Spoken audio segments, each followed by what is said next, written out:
ಅನುದಾನ ವಿಚಾರಕ್ಕೆ ಸಂಬಂಧಪಟ್ಟಂತೆ ಮತ್ತೆ ಜಟಾಪಟಿ ಶುರುವಾಗ್ಬಿಟ್ಟಿದೆ. ಹೆಚ್ಚಿನ ತೆರಿಗೆ ಕೇಳೋದು ಸಣ್ಣತನ ಅಂತ ಹೇಳಿ ಪಿಯೂಷ್ ಗೋಯಲ್ ಹೇಳಿದರು. ಅಂದರೆ ಈಗ ಯಾವ್ಯಾವ ರಾಜ್ಯಗಳು ತೆರಿಗೆಯನ್ನು ಕೊಡ್ತಾ ಇವೆಯೋ ಕೇಂದ್ರಕ್ಕೆ, ನಮಗೆ ನಾವು ಜಾಸ್ತಿ ಕೊಡ್ತಾ ಇದ್ದೀವಿ, ನಮ್ಮ ಪಾಲಿದ್ದಿಲ್ಲ ಅದನ್ನು ಸರಿಯಾಗಿ ಕೊಡಿ ಅಂತ ಒಂದು ವಾದ ಶುರುವಾಗಿತ್ತು. ನಾವುಗಳು ಕೊಟ್ಟರೆ ನಮಗೆ ಒಂದು 25 ಭಾಗ ಕೂಡ ವಾಪಸ್ ಬರಲ್ಲ. ಬೇರೆ ರಾಜ್ಯಗಳವ್ರಿಗೆ ನೀವು ಜಾಸ್ತಿ ಕೊಡ್ತೀರಾ, ₹100 ಕೊಟ್ಟರೆ ₹175 ವಾಪಸ್ ಹೋಗುತ್ತೆ ಅವರಿಗೆ. ನಮಗೆ ₹1 ಕೊಟ್ಟರೆ 12 ಪೈಸೆ ಬರುತ್ತೆ, 13 ಪೈಸೆ ವಾಪಸ್ ಬರುತ್ತೆ ಅಂತ ಚರ್ಚೆಗಳಿತ್ತಲ್ಲ.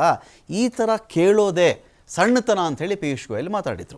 ಕರ್ನಾಟಕ, ತೆಲಂಗಾಣ, ತಮಿಳುನಾಡು ಹೆಚ್ಚಿನ ತೆರಿಗೆ ನಮ್ಮ ಪಾಲು ಕೊಡಬೇಕು ಅಂತ ಕೇಳುವುದೇ ಸಣ್ಣತನ. ಈ ರಾಜ್ಯಗಳು ಪಾವತಿಸುವ ತೆರಿಗೆಯಷ್ಟೇ ಪಾಲು ಬೇಕು ಅಂತ ಕೇಳ್ತಾ ಇವೆ.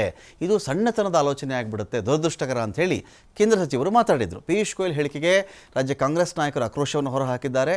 ಕೇಂದ್ರ ಸರ್ಕಾರದವರಿಗೆ ನಾಚಿಕೆ ಆಗಬೇಕು ಅಂಥೇಳಿ ಸಚಿವ ಪ್ರಿಯಾಂಕ್ ಖರ್ಗೆ ಮಾತಾಡಿದ್ದಾರೆ. ಟ್ಯಾಕ್ಸ್ ಕೊಡಲ್ಲ ಅಂತ ಹೇಳಿ ಏನು ಮಾಡಬೇಕೋ ಮಾಡ್ತೀವಿ ಅಂತ ಪರಮೇಶ್ವರ್ ಅವರು ಕೂಡ ಹೇಳಿದ್ದಾರೆ. ऐसा ही कर्नाटक, तेलंगाना, ऐसे कुछ राज्य है, तमिलनाडु, जो आज भी ये कहते हैं कि जितना टैक्स हमने भरा उतना हमको वापस मिलना चाहिए. मैं समझता हूं इससे ज्यादा छोटी सोच, इससे ज्यादा दुर्भाग्यपूर्ण कोई और बात नहीं हो सकती. ऐसा ही ನಾಚಿಕೆ ಆಗ್ಬೇಕು. ಅವ್ರದೇ ಭಾಷೆನಲ್ಲಿ ಉತ್ತರ ಕೊಡ್ಬೇಕಲ್ಲ ನಾವು.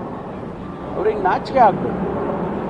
ಈ ದೇಶದಲ್ಲಿ ಏನು ಯಾವ ರೀತಿ ಆಡಳಿತ ನಡೀತಾ ಇದೆ ಸ್ವಲ್ಪ ಅವರು ಅರ್ಥ ಮಾಡಿಕೊಂಡು ವಿಶ್ಲೇಷಣೆ ಮಾಡಿಕೊಂಡ್ರೆ ಭಾಳ ಒಳ್ಳೆಯದು.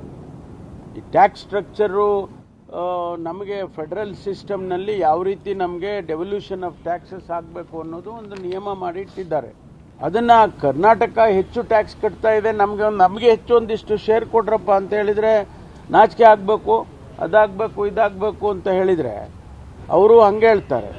ನಿರ್ಮಲಾ ಸೀತಾರಾಮನ್ ಹಣಕಾಸಿನ ಸಚಿವರು, ನಮ್ಮದೇ ರಾಜ್ಯ ಪ್ರತಿನಿಧಿಸೋರು, ಅವರು ಕರ್ನಾಟಕ ದಿವಾಳಿ ಆಗೋಗ್ಬಿಟ್ಟಿದೆ ಅಂತಾರೆ. ಇದೆಲ್ಲ ರಾಜಕಾರಣದಲ್ಲಿ ಇದು ಸರಿ ಇಲ್ಲ. ಅದು ಒಂದು ವ್ಯವಸ್ಥೆ ಮಾಡಿಟ್ಟಿದ್ದಾರೆ, ಆ ವ್ಯವಸ್ಥೆಯಲ್ಲಿ ಹೋಗ್ಬೇಕು. ನಾವೆಲ್ಲ ವ್ಯವಸ್ಥೆ ಬದಲಾವಣೆ ಮಾಡ್ಕೊಳ್ಳಿ. ಹಾಗಾದರೆ ನಾವು ಟ್ಯಾಕ್ಸ್ ಕಟ್ತೀವಿ, ಸೆಂಟ್ರಲ್ ಟ್ಯಾಕ್ಸ್ ಬಂದಿದ್ದು ವಾಪಸ್ ಯಾರಿಗೂ ಕೊಡೋದೇ ಇಲ್ಲ ಅಂತ ಮಾಡ್ಕೊಳ್ಳಿ. ಆಗ ನೋಡೋಣ ನಾವು ಏನು ಮಾಡಬೇಕು ಅದನ್ನು ನಾವು ಮಾಡ್ತೀವಿ.